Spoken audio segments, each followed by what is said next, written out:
Bonjour à tous, c'est Estelle. Aujourd'hui, je reviens avec une vidéo un petit peu différente parce que j'avais besoin de mettre des petites choses au point, des choses qui m'ont un petit peu crispée, on va dire ça comme ça. Hier, j'ai reçu un message d'une connaissance me disant est-ce qu'il est possible de faire une crise d'asthme avec une huile essentielle.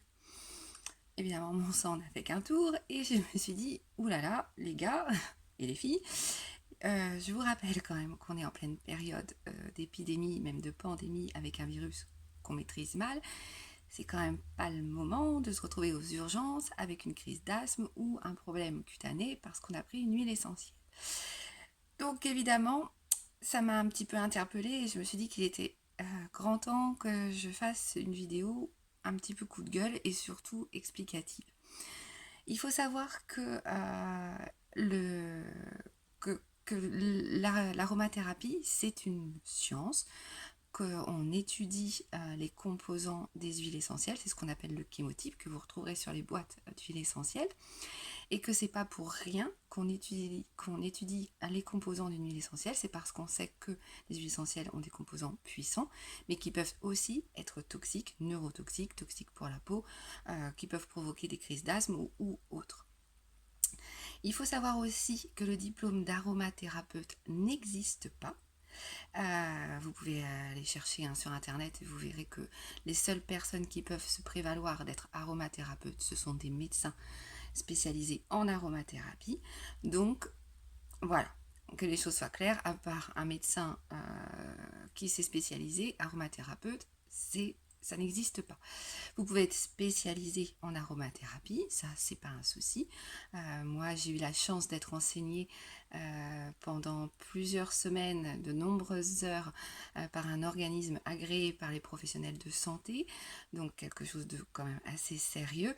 Et c'est une chance, mais c'est aussi du travail et de l'étude. Alors il n'y a pas de honte à demander de l'aide quand on ne sait pas.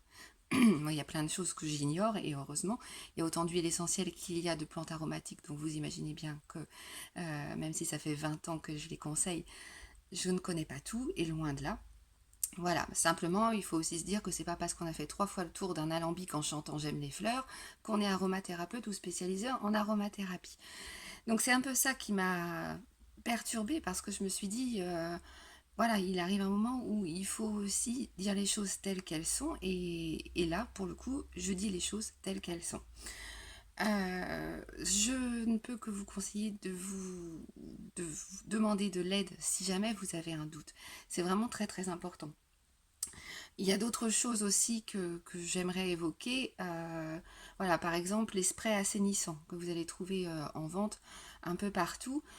C'est pas parce qu'on met 50 huiles essentielles dans un spray, hein, quand je dis 50, j'exagère un petit peu, mais parfois on n'est pas loin, que ça va être assainissant, par exemple. La seule chose que ça va assainir, c'est votre porte-monnaie. Parfois, avec une huile essentielle ou deux dans un diffuseur à la maison, vous aurez d'aussi bons résultats et ça peut aussi être toxique pour certaines personnes. Donc, méfiance toujours, toujours, toujours.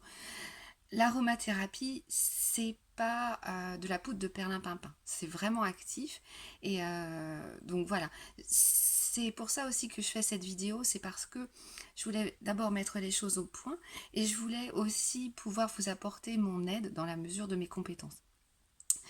Dans les commentaires qui vont suivre la vidéo, si vous avez des huiles essentielles que vous avez à la maison, dont vous avez envie de vous servir, mais que vous ne savez pas exactement comment faire, s'il y a des précautions d'emploi ou des choses comme ça, notez-les, notez-en une ou deux, et dans une prochaine vidéo, un peu plus posée et un peu plus calme, on va dire ça comme ça, je ferai une vidéo avec les huiles essentielles dont j'aurais eu le plus de retours et on fera le point ensemble pour que les choses soient vraiment bien posées et qu'il n'y ait pas de risque.